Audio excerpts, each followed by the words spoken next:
사랑합니다. 우리가 살아가면서 살아있는 생명체는 늘 자라가게 되어 있습니다. 우리가 그래서 이걸 성장한다 이렇게 표현하는데, 성장이라는 것은 자라서 점점 커지는 그런 현상이나 변화를 말하죠. 우리가 영적으로도 우리의 삶이 또 우리의 상태가 그렇게 성장해 가는 그리스도인이 되기를 원합니다. 성장은 우리가 힘든 여건이나 역경, 또 환경, 또 여러 가지 갈등, 이런 다양한 요소들을 통해서 때로는 성장하기도 하죠. 그냥 좋은 환경에만 있다고 성장하는 게 아니라 때로는 어려움 중에서도 그런 것들이 토대가 되어져서 어떤 성장하고 또 강하게 자라가는 그런 모습도 있을 것입니다. 우리가 영적인 우리의 신앙의 모습 속에서 성경에도 보면 우리가 자라가야 되고 성장해야 되고 또 열매를 맺어야 되고 또 세워져 가야 된다라고 하는 말씀들이 많이 기록되어 있습니다. 한마디로 말하면 우리의 성장을 하나님께서는 말씀해 주는 거죠. 우리가 자라감을, 또 우리가 성장의 감을, 또 그래서 아름다운 열매를 맺는 것, 주님이 기뻐하시는 우리를 향한 기대인 줄로 믿습니다. 그래서 우리 모두가 아름답게 성장하는 은혜를 누리기를 주의 이름으로 축원합니다. 옆에 분하고 한번 먼저 다 인사하십시다. 우리 같이 아름답게 성장해 가십시다. 예, 그죠? 어린 아이가 자랄 때 보면 부모의 마음이 흡족하죠. 기어다니다가 걷다가 말하다가 뭐 학교에 가고 또 자라가고, 이 모든 과정을 보면서 부모들이 그 자라감 속에서 얼마나 흡족함과 만족함을 누립니까? 하나님이 우리를 볼 때 오늘 본문에도 갓난아이라는 표현이 되어 있는데, 우리가 정말 갓난아이에 머무르지 말고 아름답게 자라가는 신앙인, 또 그러기 위해서 우리는 어떻게 해야 될 것인가를 함께 은혜를 나누어 가기를 원합니다. 성장하는 것, 그것은 우리 예수님께서도 하나님의 나라의 비유를 통해서 겨자씨의 비유, 누룩의 비유와 같은 것을 통해서 자라가고 확장되는 것, 이것이 하나님의 나라의 하나의 특징으로 또 묘사해주고 설명해주고 있습니다. 하나님의 나라도 그렇게 자라가고 복음이 우리 안에 자금하는 것이 부터 시작돼서 자라가고 확장되는 것, 이것이 하나님의 나라의 원리이기도 한 것입니다. 우리 모두가 이런 자람의 은혜와 열매를 맛보기 위해서 우리가 어떻게 그러면 살아가야 될 것인가, 우리가 함께 말씀을 통해서 은혜를 나누기를 원합니다. 사도 바울도 오직 사랑 안에서 참된 것을 하여 범사에 그에게까지 자랄지라, 그는 곧 예수 그리스도를 말하죠. 그러니까 우리의 자람의 목표가 있어야 되고 목적이 있어야 되는 거죠. 나의 자람은, 우리의 성장은 항상 예수 그리스도에 이르기까지, 충만한 데까지 이르는 것을 목표로 우리가 함께 자라갈 수 있는 은혜와 또 그런 열매가 있기를 주님의 이름으로 축복합니다. 우리 개인의 성장도 필요하고 중요하지만, 내가 자라감은 나 개인의 문제만이 아니라 주님의 나라 혹은 교회 공동체에도 많은 영향을 끼치게 되는 거죠. 내가 자라고 우리 모두가 자라면 교회가 자라는 거고 하나님이 자라는 것입니다.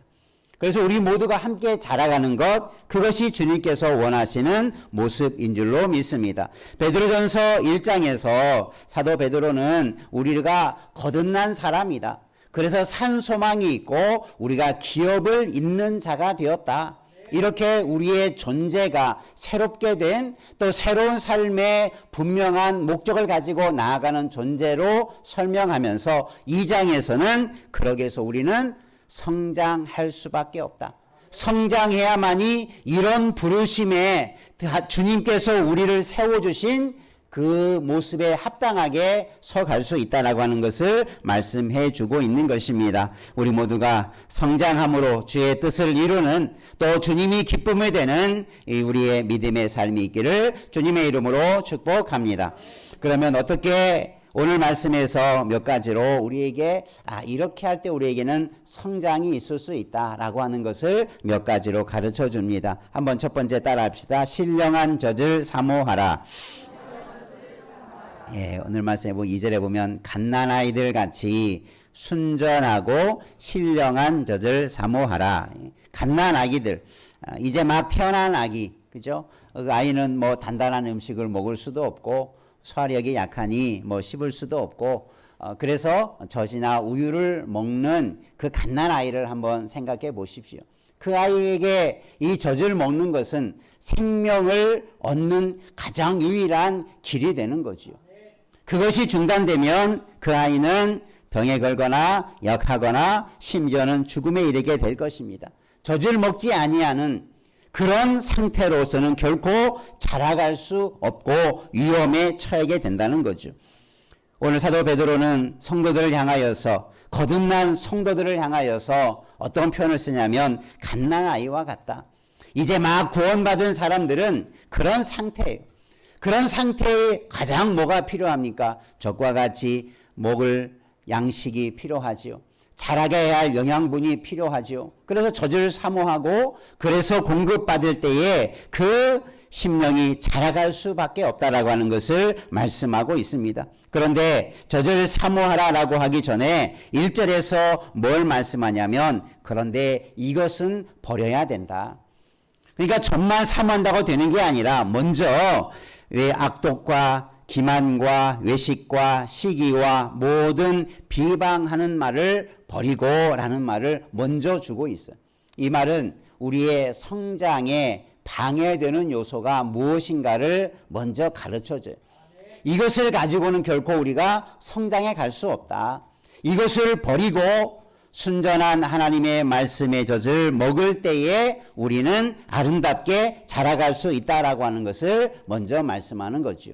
여러분, 우리가 성장함에 있어서도 잘하고 싶지 않은 사람이 어디에 있겠습니까? 그런데 뭔가 문제가 있으니 성장이 멈춰버리고 우리가 자라가야 될 때 자라가지 못하는 여러 가지 방해되는 요소가 있죠. 예를 들면 뭐 육신의 성장을 방해하는 것이 영양이 부족하면 영양분을 공급해야 되고 운동이 부족하면 운동도 해야 되고 어떤 병에 걸려 있으면 그 병을 치료해 줘야 아이가 건강하게 성장하고 자라갈 것입니다. 방해하는 것들이 있다면 성장하는데 많은 어려움이 있고 성장이 멈춰버릴 수도 있고 더 위험에 빠질 수도 있는 거죠. 여러분, 성장을 우리가 바라기 앞서 우리 안에 버려야 할 것들, 성장을 방해하는 것들이 무엇인가를 우리 스스로 찾아내서 버려버리기를 주의 이름으로 축원합니다. 한번 옆에 분하고 다니시다. 성장에, 신앙의 성장에 방해하는 것들을 과감하게 버리십시다. 그걸 찾아야 돼요.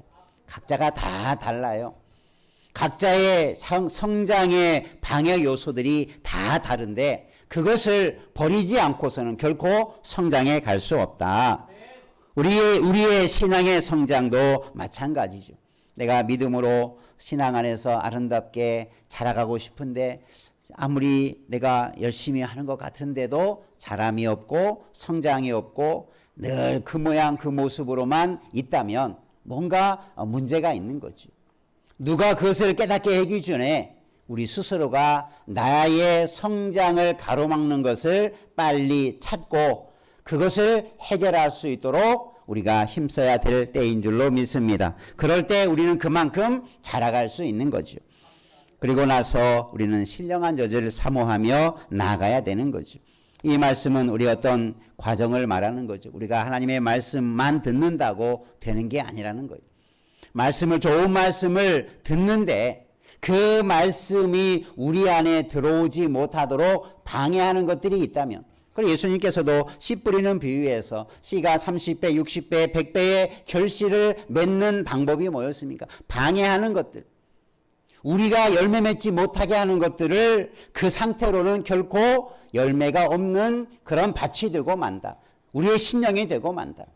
여러분, 말씀이 연약해서가 아니라 내가 말씀을 받는 내 마음의 상태가 잘못되어 있으면 열매도 없게 되고 자람과 성장도 없게 된다. 그러니 우리는 우리 안에 잘못된 것들을 과감하게 버릴 수 있도록 그것을 찾아내야 될 때인 줄로 믿습니다. 그래서 그걸로 몸부림을 가지고 나아가야 되는 거죠. 오늘 말씀에서 악독, 기만, 외식, 시기, 비방하는 말 그것만 아니겠죠. 그와 같이 우리의 성장을 방해하는 것들을 여러분 하나하나 찾아서 버리고 그 다음에 신령한 젖을 사모해 가기를 바랍니다. 신령하다라는 이 말은 우리가 영적인이라는 단어도 해석이 되는 것과 좀 다른 단어를 사용합니다. 이 신령한이라는 말은 말씀이라고 하는 로고스라고 하는 헬라어 원문에 로기오스라고 하는 이 말의 어원이 되는 말인데 뭐냐면 합리적이고 이성적이고 때로는 말씀과 관련된 것을 말합니다. 신령한이라는 것은 한마디로 말하면 말씀과 관련되어진 것을 말해요. 그러니까 순전한 것을 먹으라, 순전한 젖을 먹으라라고 하는 것은 말씀을 먹으라는 것과 같은 그런 의미를 가지고 있는 단어입니다. 그러니까 우리가 말씀의 젖을 먹을 때 우리는 자라가는 거예요. 갓난아이와 같은 우리의 상태가 자라갈 수 있는 유일한 길은 젖을 먹는 것입니다. 하나님의 말씀을 잘 먹는 거예요. 그 앞에서 뭘 버리고요? 방해되는 것을 버릴 때 그게 그대로 흡수되는 거죠. 방해되는 것은 내가 자라가는 것을 막아버려요. 아무리 많은 것을 먹어도 내 안에 흡수되지 못하게 만들어 버린 거죠.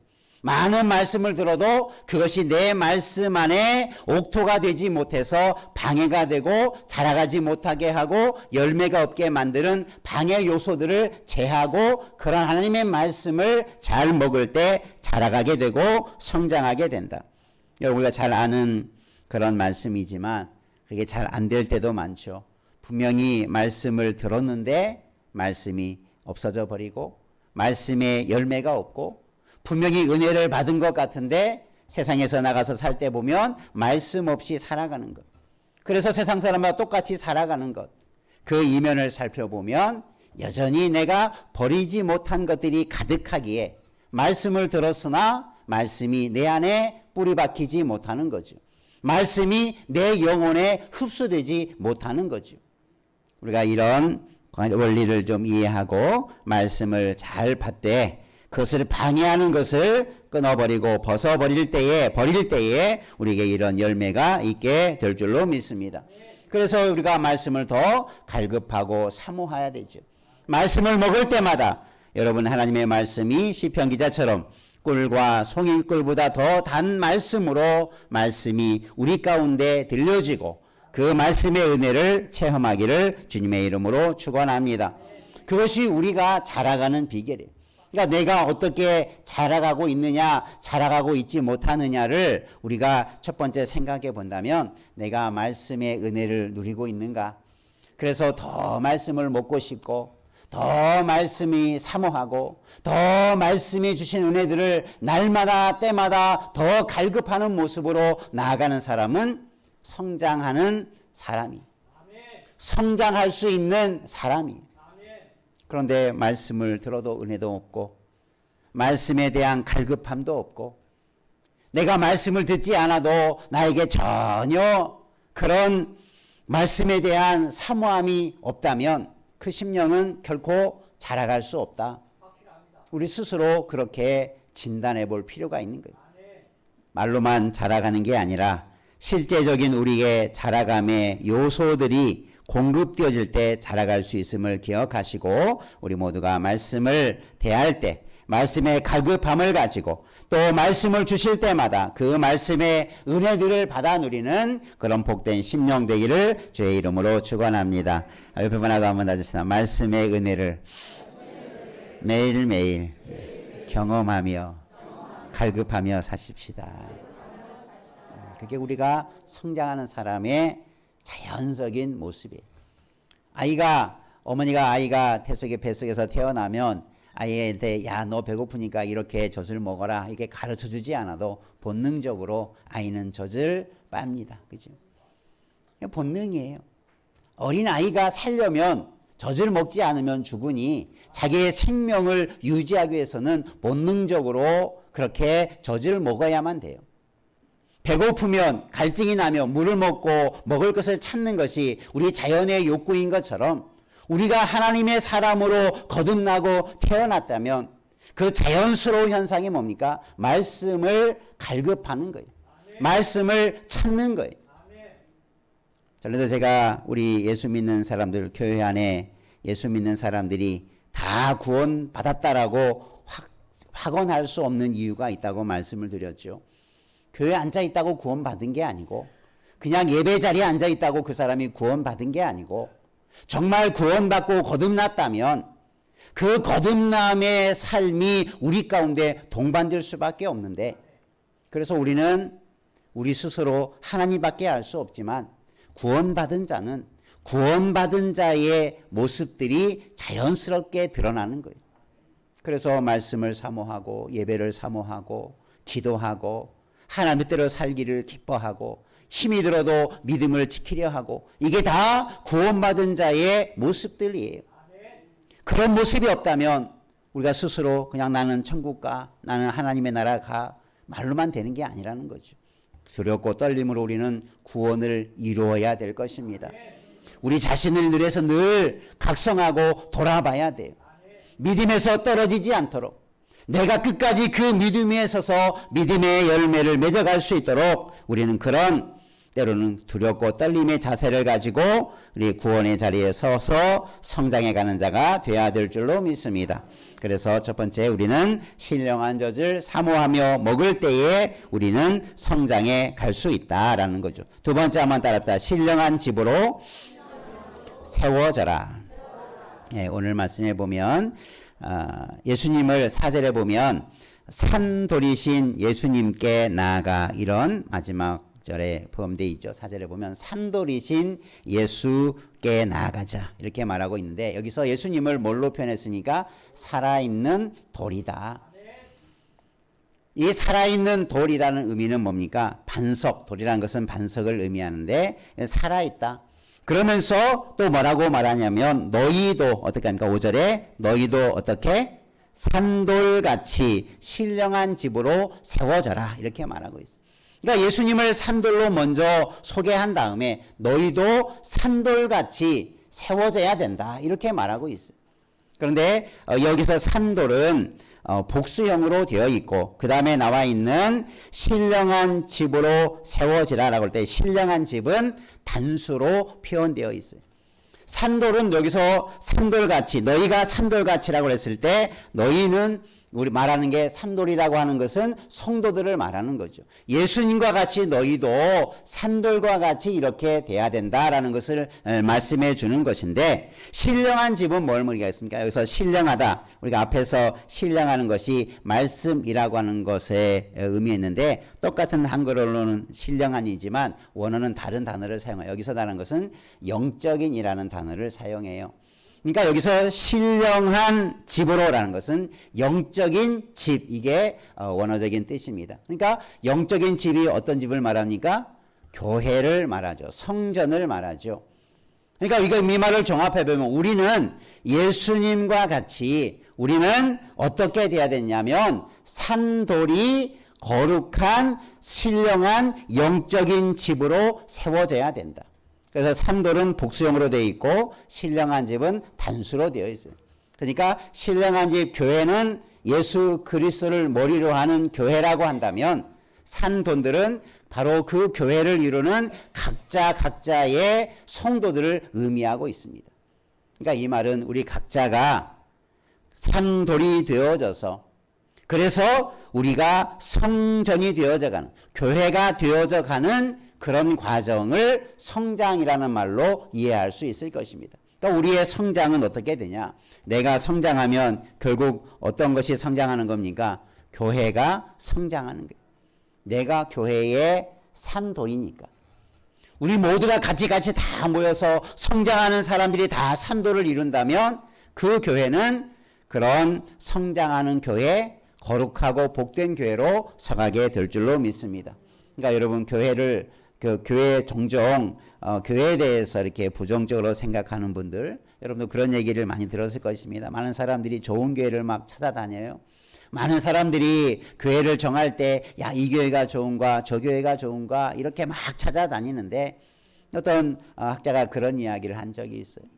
정말 좋은 교회로, 정말 소문난 교회로, 내가 볼 때 정말 좋은 교회라고 선택하고 들어갔는데 그분이 하는 이야기가 그렇습니까? 내가 그 교회에 들어가는 순간 그 교회는 좋은 교회가 아니라 잘못된 교회가 될 수 있다. 문제는 누가 어떤 교회가 좋은가가 아니라 내가 그 교회에 어떤 사람인가가 그 교회를 규정짓는다는 사실이에요. 내가 잘못된지는 모르고 좋은 교회만 찾아가서 그 교회에 내가 몸담는다고 내가 좋아지는 게 아니라는 거죠.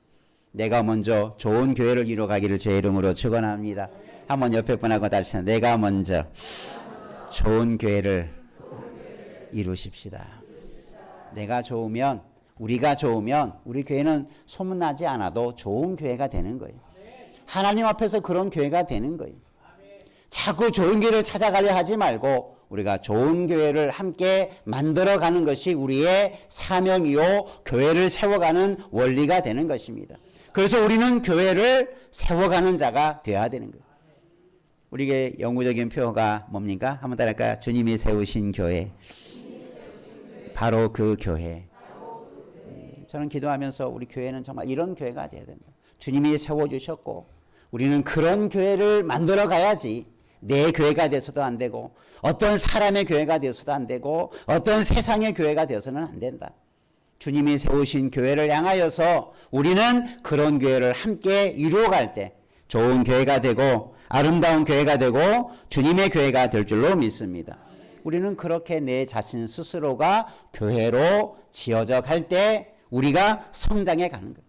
내가 좋은 교회가 된다면 나는 그만큼 좋은 성도가 되고 성장하는 성도가 되는 줄 믿으시길 바랍니다. 그래서 우리는 좋은 교회로 성전으로 세워져 가는 것, 지어져 가는 것, 그것이 우리의 성장의 중요한 목표가 될 수 있습니다. 세 번째 한번 따라합시다. 신령한 제사를 드리는 제사장이 되어라. 네, 성도들 오늘 말씀해 보면 5절 하반절에 보면 하나님이 기쁘게 받으실 신령한 제사를 드릴 거룩한 제사장이 되어라. 여기도 신령한이라는 단어가 나오죠.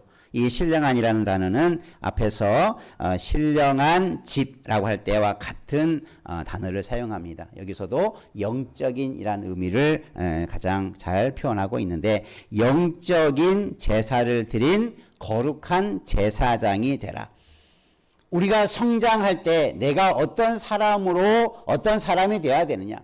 예수를 닮아가는 사람이지만 한편으로는 우리를 향하여서 오늘 베드로 사도는 뭐라고 말하냐면 너희가 제사장이 되라 이렇게 말하고 있어요. 제사장은 구약에 뭐 하는 사람이었습니까? 예배, 제사를 집도하는 사람이죠. 예물을 가져오면 백성들이 가져오면 아무나 하나님께 직접 구약에는 제사할 수 없었어요. 내가 하나님 앞에 예배하고 싶으니까 마음껏 내가 막 예배하고 내가 이런 죄를 잘못 졌으니까 내가 용서받아야 되니까 내가 내 마음대로 막 가서 하나님 앞에 제사 드리고 막 이러는 것이 허용되지 않았어요. 왜냐하면 정확하게 하나님의 방식대로 드려질 때에 그것이 하나님이 받으시고 용서가 있기 때문에 내 마음대로 내 생각대로 내 방식대로가 아니라 하나님이 정하신 방법대로 하나님이 지정해 주신 제사장들만 통해서 하나님께서 그 죄 용서와 문제를 해결하도록 그렇게 만들어 주셨어요. 그러니까 제사장은 역할은 너무나 중요하죠.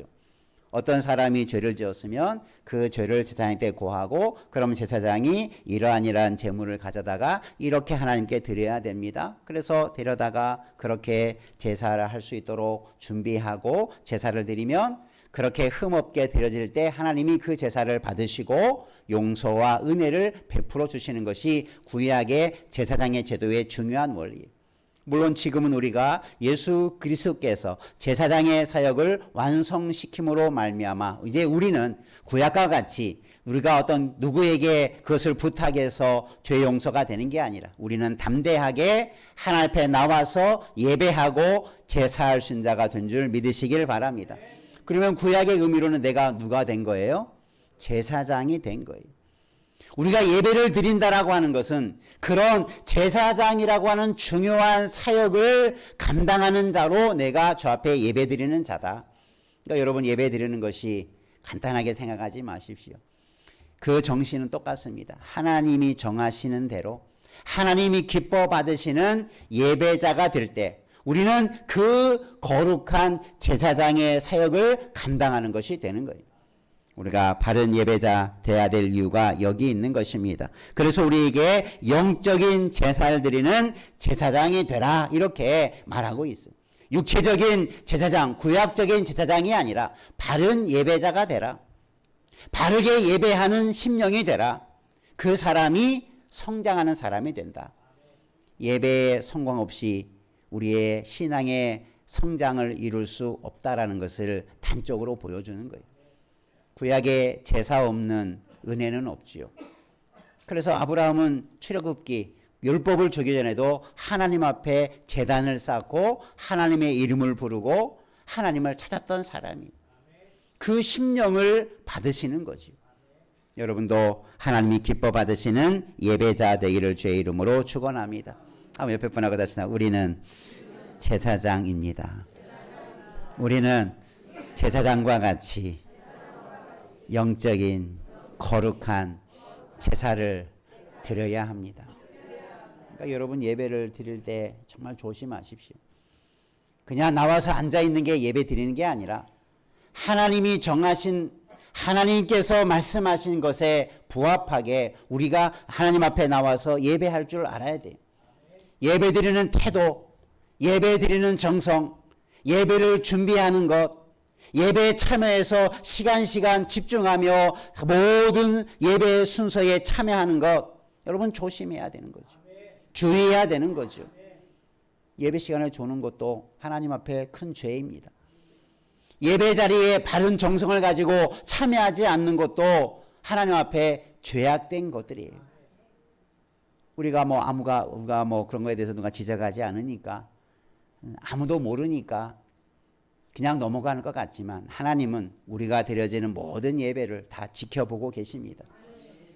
오늘 이 드려진 예배를 누가 잘 드렸는지 누가 잘 못 드렸는지 그 마음속에 어떠한 마음을 가지고 지금 예배 자리에 참여했는지 예배 시간 어떻게 참여하고 있는지 우리는 모르지만 하나님은 다 알고 있습니다.